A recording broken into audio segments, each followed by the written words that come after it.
स्वागत है आपका मेरे चैनल पे। आज हम एक ऐसे चौंकाने वाले और बेहद चिंतनीय मामले की बात करेंगे। दिल्ली के तिमारपुर इलाके में सामने आया कि एक ऐसा कांड जिसमें एक यूपीएससी उम्मीदवार की हत्या आग लगाकर हादसा दिखाया गया। मामला है रामकेश मीणा 32 वर्षीय का। रामकेश मीणा जो 32 वर्षीय थे, यूपीएससी की तैयारी कर रहे उम्मीदवार थे।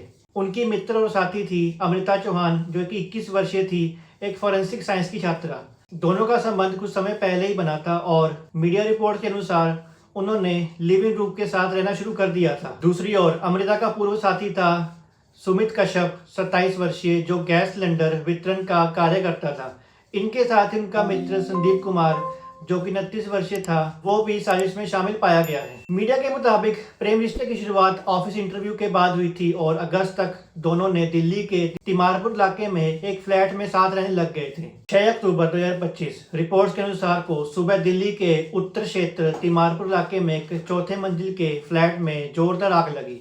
फ्लैट में आग लगने की शुरुआत एक गैस सिलेंडर ब्लास्ट या एसी फॉल्ट के रूप में देखी गई थी। मौके पर पहुंचने पर देखा गया कि फ्लैट पूरी तरह झुलसा हुआ था और अंदर एक शव मिला जिसे बाद में रामकेश मीणा का माना गया। शुरुआती तौर पर यह मामला दुर्घटना माना जा रहा था, लेकिन आगे की जांच में फोरेंसिक सबूत और सीसीटीवी फुटेज के आधार पर यह एक सुनियोजित हत्या निकली।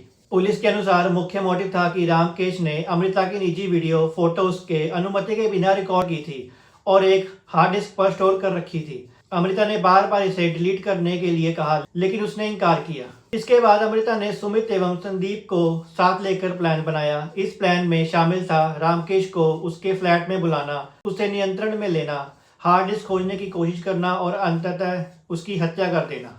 हत्या के बाद उन्होंने घटना को एक एसी सिलेंडर ब्लास्ट रूप में दिखाने की कोशिश की। स्थान पर बताया गया है कि घी, तेल और शराब छिड़के गए, गैस सिलेंडर वॉल्व खोला गया और आग लगाई गई।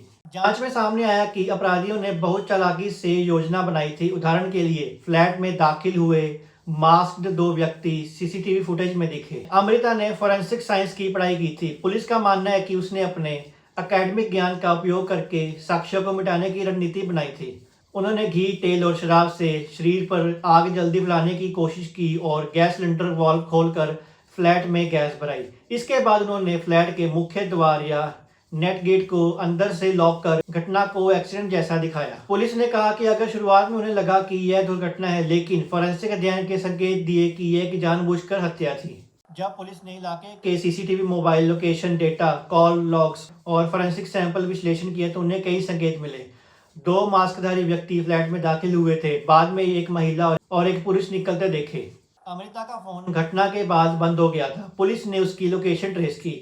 Hard disk, laptop, mobile phone, मृतक की शर्ट और अन्य साक्ष्य बरामद हुए। अमृता को पुलिस ने 18 अक्टूबर को पकड़ा। सुमित को 21 अक्टूबर को गिरफ्तार किया गया। संदीप को 23 अक्टूबर को गिरफ्तार किया गया।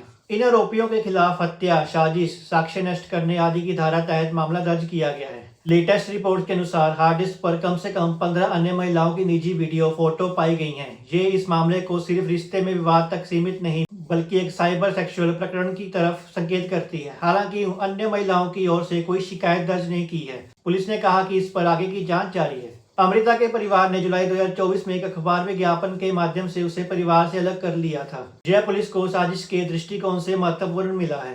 दोस्तों, यह मामला हमें कई महत्वपूर्ण बात सोचने पर मजबूर करता है। निजी वीडियो, फोटो, उनका रिकॉर्ड या संग्रह करना कैसे व्यक्तिगत आजादी, निजता और साइबर कानून की सीमाओं में आता है। हार्ड डिस्क पर रखी निजी सामग्रियां जब विवाद का हिस्सा बन जाती हैं, तब परिणाम कितने भयानक हो सकते हैं। प्रतियोगी परीक्षा की तैयारी, रिश्ते में तनाव, भावात्मक अस्थिरता, ये सामान्य चुनौतियां हैं। रामकेश को एक यूपीएससी उम्मीदवार के रूप में देखा गया था, लेकिन उसकी निजी जिंदगी में चल रही जटिलताएं इस मुकाम तक पहुंच गई। पेंसिल और गन दोनों की तरह फोरेंसिक ज्ञान भी इस्तेमाल हो सकता है बुरे इरादों के लिए। इस मामले में आरोपी ने अपने फोरेंसिक अध्ययन का सहारा लेकर हत्या को कंपोज करने की कोशिश की। मीडिया और समाज को यह देखने की जरूरत है कि हम लिव इन संबंध, निजी वीडियो, सहमति और भरोसे की जटिलताओं को कैसे समझते हैं। आज हम देख चुके हैं कि कैसे एक प्रेम रिश्ता तकनीक, धोखा और हत्या का कारनामा बन गया। रामकेश मीणा की हत्या ने सिर्फ एक जीवन समाप्त नहीं किया, उसने कई सवाल खड़े कर दिए हैं। दोस्तों, आगे की बात करें तो हार्ड डिस्क की फोरेंसिक पुष्टि, अन्य महिलाओं की सहमति, स्थिति की जांच, आरोपियों को न्याय प्रक्रिया में लाना जाना चाहिए। हमें साइबर निजता कानूनों, रिकॉर्डिंग सहमति नियमों और व्यक्तिगत वीडियो के दुष्प्रभावों पर समाज को जागरूक बनाना चाहिए और हमें समाज में भी ऐसी आत्म देखभाल, मानसिक स्वास्थ्य, तैयारी और व्यक्तिगत संबंधों का संतुलन बनाए रखना बहुत जरूरी है, विशेष रूप से युवा प्रतियोगी प्रवृत्ति वाले छात्रों के लिए। आज के समाज में हमें युवाओं को ये शिक्षा देनी चाहिए कि किसी गलत काम में ना पड़े और जो वो कार्य कर रहे हैं वो समाज के हित में ही हो, नहीं तो उसके दुष्प्रभाव भुगतने पड़ते हैं। दोस्तों, ये केवल अपराध नहीं है, ये चेतावनी और सोच का विषय है। अगर इनमें से कोई भी सबक हमें लेना है तो यह ले सकते हैं कि मानव संबंध, निजी आज़ादी, विश्वास और न्याय प्रक्रिया को हम कभी कमतर नहीं समझ सकते। दोस्तों, आज की वीडियो में बस इतना ही। फिर मिलेंगे एक नई न्यूज़ के साथ, तब तक के लिए साइनिंग ऑफ।